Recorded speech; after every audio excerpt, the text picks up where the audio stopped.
Good afternoon. On a rainy day here in Grand Forks, North Dakota, we're going to talk about global marketing. Global marketing's been in the news a lot because there's certain segments around the world who believe that we've gone too far in terms of globalization, that the economies of the world are too tightly tied together. And what's happened is we've ended up shifting jobs from high-wage countries like Canada and the United States to low-wage countries, whether they be in Asia, Africa, or elsewhere. The underlying thing to remember is global trade in itself is neither good nor bad. The outcomes that come from it are both good and bad, but what you hope for over the course of global trade is that it's actually a good thing. Now, I provided you with a couple of videos to watch which explain the concept of global trade, and what that'll allow you to do is decide for yourself if global trade is good or not. I've also included one on NAFTA because on the day you're reading this, or on the day you're viewing this video, and the day you're reading the notes, the US, Canada, and Mexico are going to be deciding if NAFTA is worth pursuing or if that agreement will be torn up and redone. So what we're going to talk about today is global trade. What is it? Well, global trade means a lot of different things to a lot of different people. It could mean moving factories overseas. It could be setting up joint ventures like Walmart's done. Or it can be something as simple as your neighborhood company selling their goods to another country. The goal of all of this, and here's where global trade has a positive, is through global trade, we hope to increase employment and wealth. And we do that by building on the core strengths of the countries involved in the trade. In the United States, for instance, we build on the fact that we're very well skilled and we can make very complicated, technologically advanced products, whether they're physical products or whether it's software in the virtual reality industry. What we want to do is trade with a country that's less developed to provide them those tools, to provide people in that country with those tools so they can further develop. And in return, we get a product we need. Now that product, it could be a finished product. Maybe it's a piece of furniture.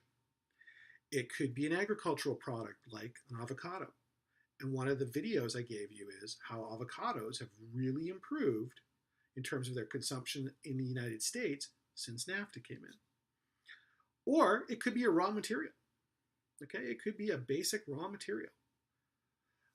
Regardless, the production of that raw material created jobs and employment in that country. And what we're hoping is that by trading with one another, we can raise the water for everyone. Now, if you take a look at the statistics tend to bore out the fact that international trade is important.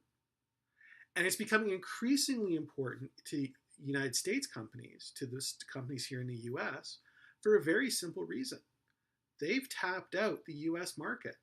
If they want to continue expanding, if they want to continue developing and innovating, they have to go into international markets. So how do they go into those international markets? Well, we'll take a look at that. International trade really is the cornerstone of today's economy. That with upwards of 20% of our workforce being employed in one way, shape, or form in trade. That includes the farmer who I drove by this morning who was planting soybeans, to somebody who's working at Boeing and making a Dreamliner that's going to be exported to China. Everyone is touched by international trade. The trucker who hauls those soybeans, the engineer who hauls those soybeans, the ground crew that looks after that Dreamliner, the aircraft engineers who built it, all of them benefit from global trade. The big question when you go into global trade is, do you want to have one product that's the same everywhere, or do you want to have a product that's modified to fit the market? Well, if you think about that for a minute, you'll probably go, well, yeah, based on everything we've learned so far, we probably want to develop a product that fits the market. We learn about what our consumers want, and we create a product accordingly. And if you take a look, that's what most companies do. Now, there are some products that are fairly standardized around the world.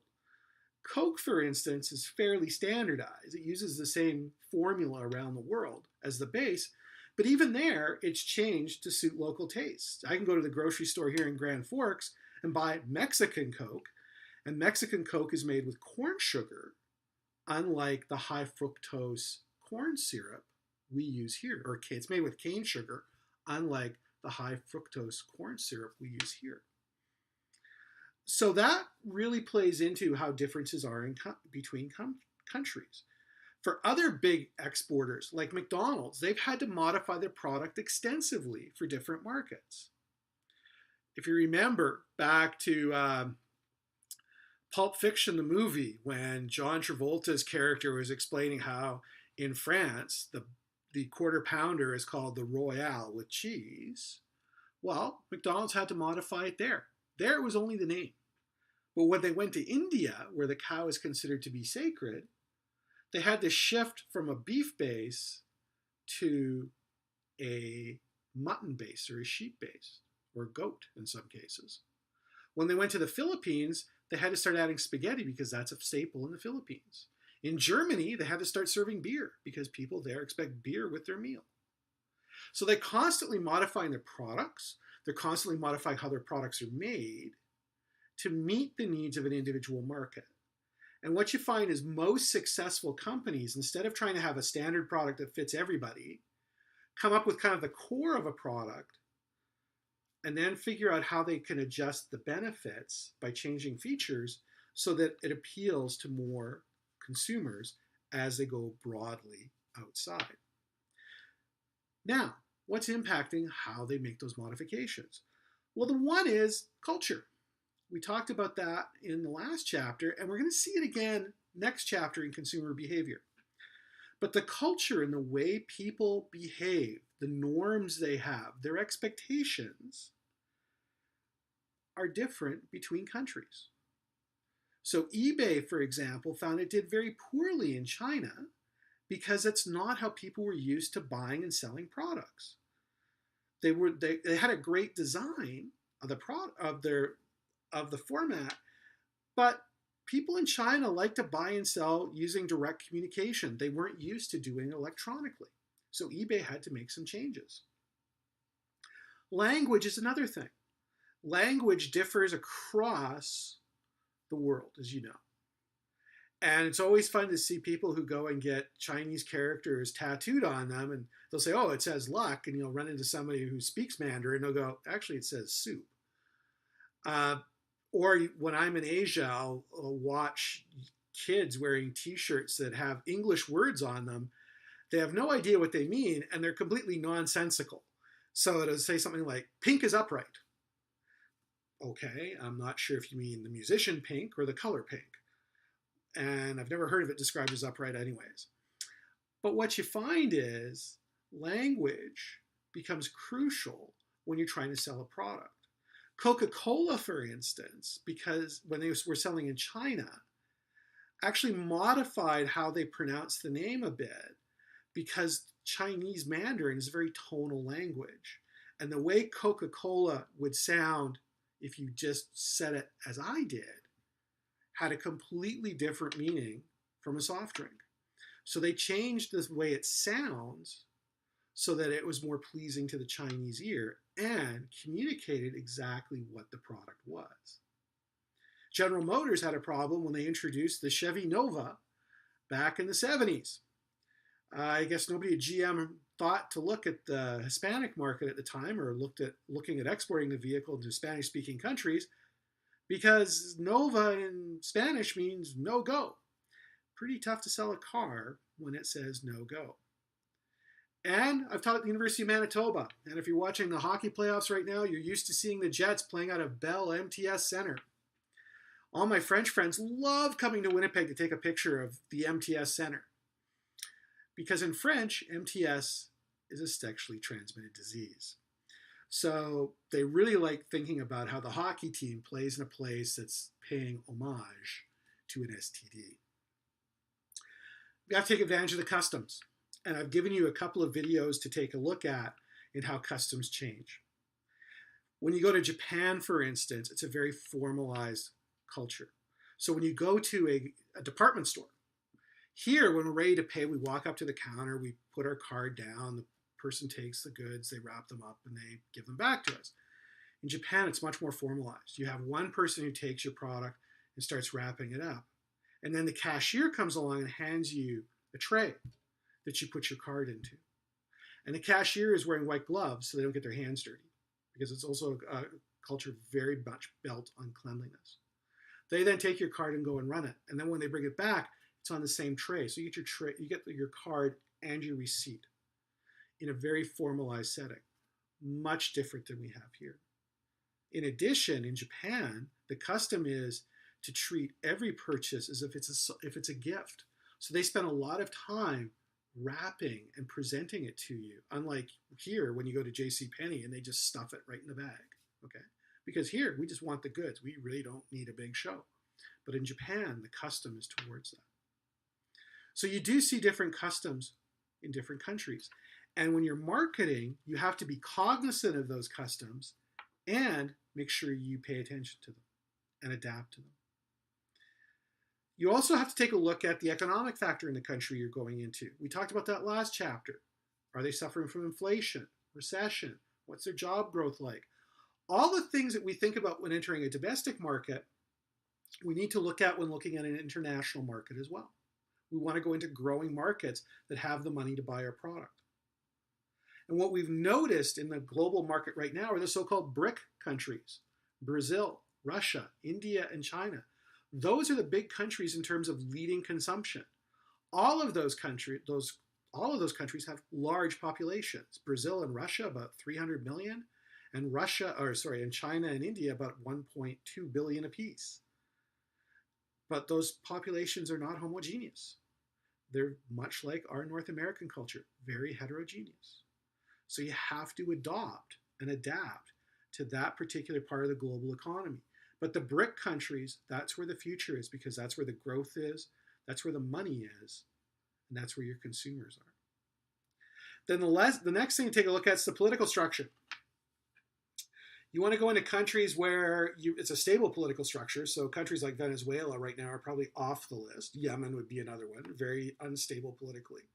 You're looking for countries where the United States has a positive image, because oftentimes American foreign policy can be taken out on American companies that are operating there. And that's true of British companies or German companies or Japanese companies. So you want to make sure that you're going into a country where, even though your product might be in demand, that you're not going to be entangled in some sort of political mess inadvertently because of your home country. And last but not least, you're looking for regulation. You don't want to go into a heavily regulated economy, because much like you don't want regulations here, you don't want them in the new economy, in the new country either. When you get into international trade, there are a couple of concepts that you should be familiar with, a couple of very familiar legal terms. And you've probably heard these bandied about recently in the last few months, as the Trump administration has made a few changes in trade policy. Number one you'll hear is quota. Quota refers to a limit on the amount of product you can import from another country. China is now being hit with quotas on steel because the consensus is they were dumping steel into other markets. So we're holding them to a certain amount of steel to protect our own domestic industry. Boycott. You hear this one with regards to Israeli firms a lot, okay, the boycott and divestment movement. That's when you won't buy a product from a particular country because you disagree with that country's political, cultural, or some other stand they've taken. Okay, you just won't buy the product. Sometimes governments boycott other countries. So for the longest time, the United States boycotted Iran. We would not buy Iranian products, and we were prevented by law from doing it. Exchange control. If you ever go to Cuba, you'll run into exchange control. China, the same way. There's two different values for the currency. There's the official value that goes through the exchange control, where you get so many yuan for your US dollar. And then there's the unofficial economy, where you get a much better exchange rate.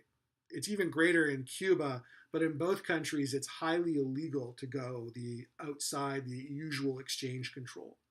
Essentially, all exchange control does is it sets a limit on how many of the home currency you get for a given number of dollars.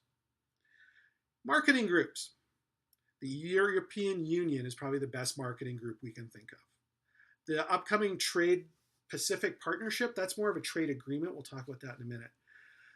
But marketing groups are when countries get together and decide to homogenize their regulations, homogenize their systems, so that it's easier to trade between them.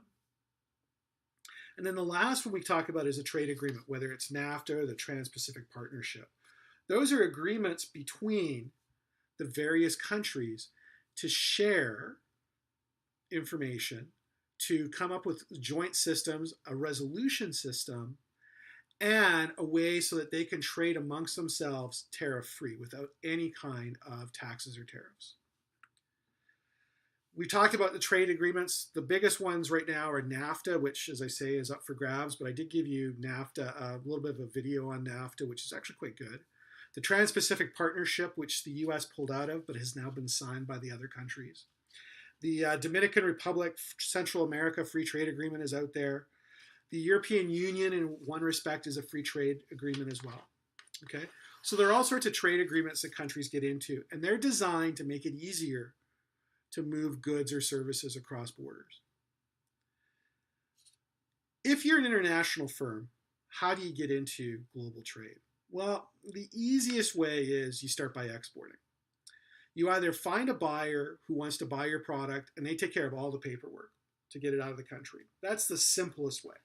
So if I'm a manufacturer in Wahpeton, North Dakota, and somebody in Cameroon wants to buy my product, they contact me, they pay me, they're responsible for doing all the paperwork to get the product from Wahpeton to Cameroon. If you want to get a bit more sophisticated, say, hey, this exporting is not a bad idea, I want to do more of it, then you'll generally hire an export broker. And what the broker does is they search around for companies that are looking for products like yours, and then they connect you, very much like a real estate broker. And what they're doing is they're trying to find a market for you. But again, it's a very inexpensive method, and it's a very long-term method using a broker because the broker is representing thousands of products. They're not going out of their way to represent you. From there, you may go up to an export agent. An export agent does a bit more for you. They represent you now. And they're going to go out and make some calls for you, some phone calls, some sales calls. They're going to represent your product. You're going to pay them a bit more for that, more than you were the broker, who's probably getting a flat percentage. The agent's probably getting 2 or 3 times that percentage. But what they're doing is they're helping build the market. But again, unlike you as the company having to put in all the employees, you're hiring this person on a pay-per-performance basis, not on a monthly or an annual basis. Great idea if you're a small firm. Once you get done that, then what you can take a look at is, once you've done exporting in that respect, you can set up your own shop in the other area. You might set up your own sales office. You have your own employees. Now they're calling on customers. Or you may opt for a licensing or a franchising agreement. Let's talk about licensing first. Licensing is used by companies like Boeing or major companies. What they'll do is they'll want to get into a new market. Let's say it's the Chinese market. But Boeing doesn't have the capacity to do it themselves. But what they do locate is a partner, in the case of China, China Aviation, who's willing to build the aircraft for them under license. What that means is Boeing provides all of the blueprints. Boeing provides the safety guidelines, the quality control guidelines, everything necessary to build the plane. And China Aviation builds the aircraft and then pays Boeing a fee for each plane completed. Okay, very common. Boeing, Airbus both do that in the Chinese market. And given the fact that market's expected to require something like 26,000 aircraft by 2030, it's probably the smartest way to do it rather than try and build all the plants themselves because they just don't have the cash, neither Airbus or Boeing. Other companies go for franchising. You're much more likely to see franchising on the service side. Your local McDonald's is a great example of a franchise. What happens in a franchise is You buy the rights to the name. You buy the rights to the rest of, well, you actually lease them. The rights, you lease the rights to the name, the menu, everything else. And it all tends to flow through the franchise provider, through another holding company they have. So if you're a McDonald's franchisee, you tend to buy, you're going to buy your real estate through McDonald's. Okay, you'll lease the pad you're on through McDonald's. Your equipment will all come through a McDonald's supplier that they're probably serving as the financier for. So you're probably paying McDonald's finance company for the equipment that you're putting in. Your supplies, whether it's cups, napkins, burgers, whatever, are coming through a middleman owned by, or an intermediary, sorry, that's a better term, intermediary, owned by McDonald's. So they're making money all over the place on the agreement. Plus, you agree as a franchisee to pay a percentage of sales. Now, in licensing, it was based upon units, and it can be units or percentage of sales, depends on licensing. But in franchising, it's usually based upon percentage of sales. Those are two very easy ways to get into the market, low cost for you. The downside is you give up a lot of control with franchising, because now you're completely dependent on your local franchisees to carry out your methods. And that's why you'll find companies like McDonald's then come around and do inspections to make sure that you're adhering to the rules. Some companies like Walmart have gone the joint venture route. That what they do is they find a local partner who understands the local market, understands how to market to it, create a brand new company with them that's jointly owned, usually 50-50, that takes advantage of the local company's knowledge of the market with Walmart's ability to do distribution and data management and bring them to the market. Walmart's run that strategy in a variety of countries, including China, although right now Walmart's retrenching their international efforts because they know they need to focus on Amazon here in the United States. And then the last piece is direct investment. Direct investment is when you go in and you build a plant in another country.